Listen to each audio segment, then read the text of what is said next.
Hi guys, it's your girl Eva Storm XOX. Alright guys, so I am going to be cooking up an authentic Hungarian goulash. So stay tuned guys, I've got all the ingredients laid out here in front of me. I'm going to be doing beef. I've got some ginger, paprika, beef broth, little potatoes. I've got a bunch of seasonings. I've got cumin, dill, bay, thyme, caraway seeds, Hungarian rub, some paprika. I've got carrots. I've got the onion, tomato, pepper.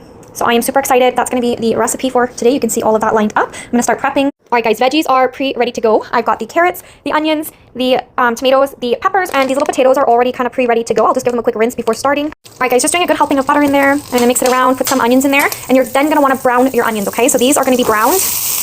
Once it reaches sort of a translucent brownish color, then you can add in your beef, and you can really use any kind of meat that you want. So whatever works for your family, whether you eat chicken, whether you eat pork or beef, or even just veggies, it's totally up to you guys. All right, folks, so that looks great to me. So I'm going to be adding in that stewing beef now. This is boneless, so we'll pop it in there till it's kind of just, you know, a little bit pink, a little bit brown. There we have it. So just going to brown that just ever so gently. I still want that peaks of pink coming through. Mix it all around really good. So I'm going to start adding in those bell peppers, and I'll add in some tomatoes and garlic. I'm actually going to be using a ginger garlic paste, so I'll be taking a good heaping of that, probably like this. Be putting that all in there. Now this is a beautiful Hungarian dish full of color, full of life and flavor. It is absolutely delicious, these Hungarian dishes. Now this is mixing up quite nicely. That meat is almost the perfect color.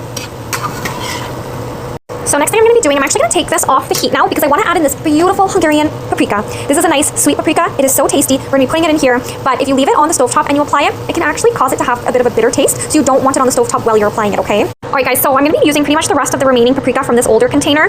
This is a paprika focused dish, so there's really never too much, and it is so amazing with the flavor that it adds to each dish. So let's get in there, let's pour this on. Let's go ahead and mix that around, coat everything really nicely in there. I've only poured some of it in there. We're going to coat it all first, and then I'll keep adding more as I see the color richen. Alright guys, so that looks beautiful. Adding in now that beef broth, you're going to kind of coat everything there.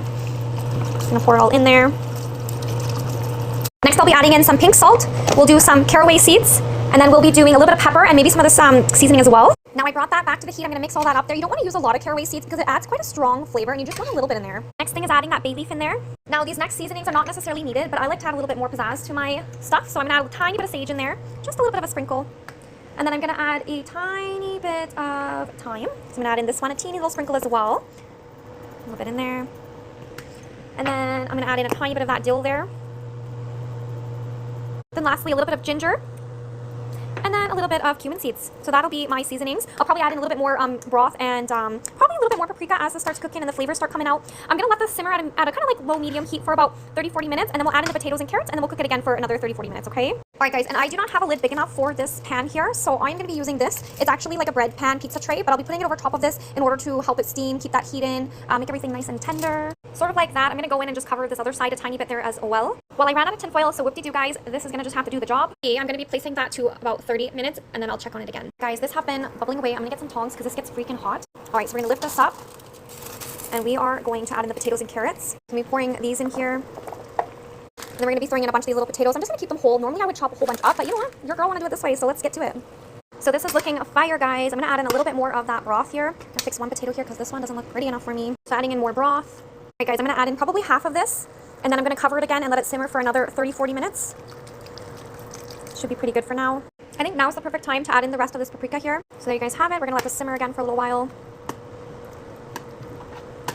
Alright guys, this is perfect. I added in a tiny bit of garlic salt. Sorry, it was actually garlic powder. This just did the trick to bring it all together. Let that simmer now, and it is going to be perfection. So resetting that timer for about 40 minutes, 30 minutes. There we go. We're going to come back and flip this lid back over top and let it simmer and do its job. Alright guys, it's been another 30 minutes, so let's take a peek at this. I think this is looking amazing. I think it's perfect and ready to eat. Alright guys, I'm just going to mix that up nicely now. I'm going to turn it off because I'm pretty sure it's all good to go. That is the final product there. That is the Hungarian beef goulash. Got some roti to go with it. It's actually high protein wraps, but it's like a roti. Some peach yogurt and a pickle.